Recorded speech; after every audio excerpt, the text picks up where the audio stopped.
একটা ফোল্ডিং সাইকেলের সবচেয়ে বড় সুবিধা যেটা সেটা হচ্ছে যে এটা খুবই লাইট ওয়েট হয়, ইজি টু ক্যারি হয়, আর হচ্ছে পোর্টেবল হয়। তো আমার এই সাইকেলটা আমি এই জন্যই মেনলি নেওয়া যে এটা যেহেতু ফোল্ডিং, এটা ইজিলি ক্যারি করা যাবে, আর ইজিলি আমি এটা নিয়ে বিভিন্ন জায়গায় ট্রাভেল করতে পারবো। তো এটাই আজকে আমি টেস্ট করব। আমার প্ল্যান যেটা, আমি ফার্স্ট অফ অল চলে যাব হচ্ছে মেট্রোতে করে। আমি উত্তরা নর্থ মেট্রো স্টেশন থেকে আমি উত্তরা সাউথ পর্যন্ত যাওয়ার চেষ্টা করবো। আমার ফার্স্ট টার্গেট হচ্ছে এটা। যদি আমি মেট্রোতে যাইতে পারি, আমার মনে হয় যে মোটামুটি আমি যে কোনো ভাবে আমি ট্রাভেল করতে পারবো, বাস হোক সেটা অথবা ট্রেন হোক। তাই আমি আগে মেট্রো দিয়ে শুরু করতে চাইতেছি। তো মেট্রো দিয়ে আমি সাউথে যাওয়ার পর আমি সেখান থেকে বিআরটিসি বাসে নিয়ে এটা ট্রাভেল করার চেষ্টা করব। তো আমার আজকে মেনলি এই দুইটাই টেস্ট করার চিন্তা ভাবনা, এটাই আমি প্ল্যান করতেছি। তো আমি এটা নিয়ে এখন সোজা চলে যাব হচ্ছে মেট্রো স্টেশনে, সেখানে গিয়ে এটা ভাঁজ করব, ভাঁজ করে আমি এন্ট্রি নেওয়ার চেষ্টা করব। আমি যদি একবার ওই টিকিট পাঞ্চিং মেশিনটা যদি একবার পার করে ফেলি, আমার মনে হয় না আমার কোনো সমস্যা হবে, আমি ট্রাভেল করতে পারবো। সো দেখা যাক। প্ল্যানে কিছু চেঞ্জ আছে।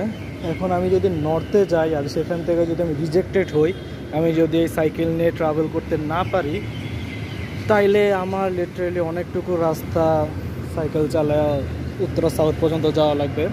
তো আমার বাসা থেকে যেহেতু সেন্টার স্টেশনটা কাছে, তো আমি সেন্টারেই আসছি, আশা করতেছি এখান থেকে আমি যাইতে পারবো। তো আমি সবার আগে সাইকেলটাকে ফোল্ড করব। তো আজকে দেখি টাইমার দিয়ে যে আমার অ্যাকচুয়ালি কতক্ষণ লাগে সাইকেলটা ফোল্ড করতে। তো আমার অ্যাপ্রক্সিমেটলি 2 মিনিট সময় লাগছে, অ্যাকচুয়ালি 1 মিনিট 52 সেকেন্ডের মতো সময় লাগছে পুরোটা ফোল্ড করতে। সো মেট্রো ওয়াজ এ রং আইডিয়া, মেট্রোতে কাজ করে এটাই। তো আপডেট হচ্ছে আমি এটা মেট্রোতে ক্যারি করতে পারি নাই। আমি ফার্স্টে যখন টিকিট পাঞ্চ মেশিনের সামনে গেছি, তখন গার্ড দেখে খুবই কনফিউজ যে আমার অ্যাকচুয়ালি যেতে দিবে কি দিবে না। ফার্স্টে তো সে ডিরেক্টলি না করছে, তো আমি বললাম যে আমি ছোটো তো দেন চলে যাই, সমস্যা নাই, হ্যান ত্যান। তো উনি বলতেছে উনি কনফিউজড, ডিরেক্টলি নাও করতে পারতেছে না। তারপর তিনি আমার অফিসে পাঠাইছে, তো অফিস থেকে আমাকে ডিরেক্টলি না করে দিছে। তো আমি জিজ্ঞেস করলাম যে এখানে মানে ওয়েট লিমিট বা লিমিটেশনটা কী, যে কারণে আমি এটা নিতে পারতেছি না। তো সেটা উনি বললো যে ওনাদের নাকি উপর থেকে অর্ডার যে এটা নেওয়া যাবে না, তো এর জন্য আমি নিতে পারবো না। আর ওয়েট লিমিটটা অ্যান্ড লিমিটেশনগুলো নাকি জানানো হবে, লিস্ট দিয়ে দেওয়া হবে। তো আমার মনে হয় না জিনিসটা অতটা পসিবল, বাট হ্যাঁ এটা নেওয়া পসিবল না, মেট্রোতে এটা নিতে পারবেন না। বাকি আপনারা যদি কোনোভাবে ম্যানেজ করতে পারেন ওটা আপনাদের ব্যাপার, বাট নর্মালি আপনি পারবেন না।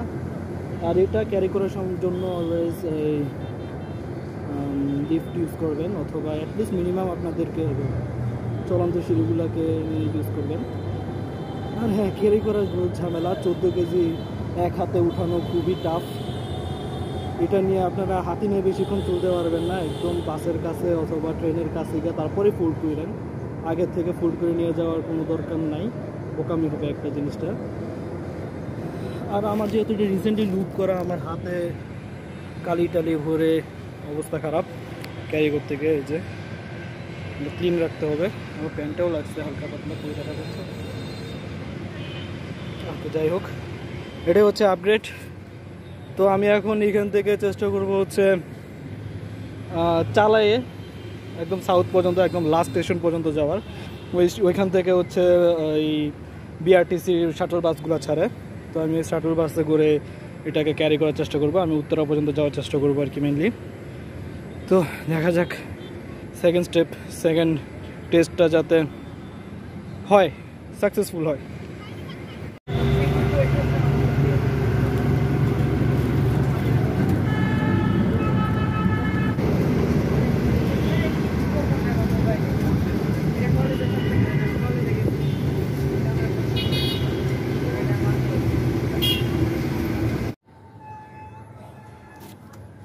তো বিআরটিসি বাসে আমি সাইকেলটাকে ক্যারি করতে পারছি।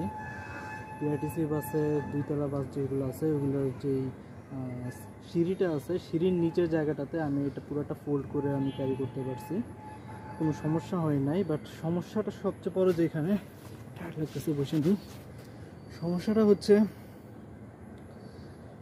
সাইকেলের ওয়েট বেশি, 14 কেজি এক হাতে উঠানো ইজ রিয়েলি টাফ।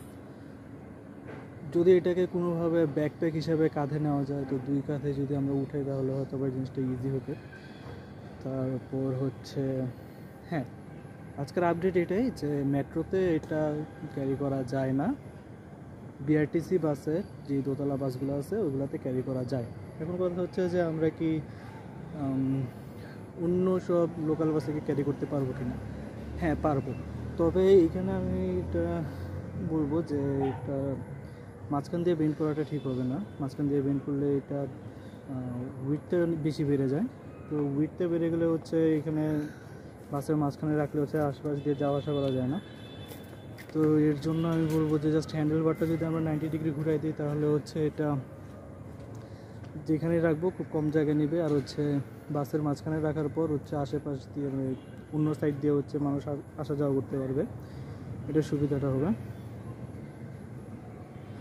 আর হচ্ছে মেট্রো রেলের ব্যাপারটা যদি আর একটু বলি আমি, মেট্রোতে আপাতত অ্যাকচুয়ালি টু বি অনেস্ট আপাতত আমরা ক্যারি করতে পারবো না।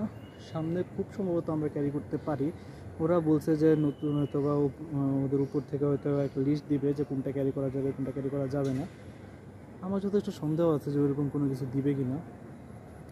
আর যদি দেয় হয়তো বা কোনো একটা লুপহোল থাকতে পারে যেটার মাধ্যমে আমরা এটা ক্যারি করতে পারবো। তো হ্যাঁ, আজকে আমি একটুকু বুঝলাম যে 20 ইঞ্চের একটা ফোল্ডিং সাইকেল মেট্রোতে ক্যারি করা যায় না, লোকাল বাস এবং বিআরটিসি 2 তলা বাসে ক্যারি করা সম্ভব।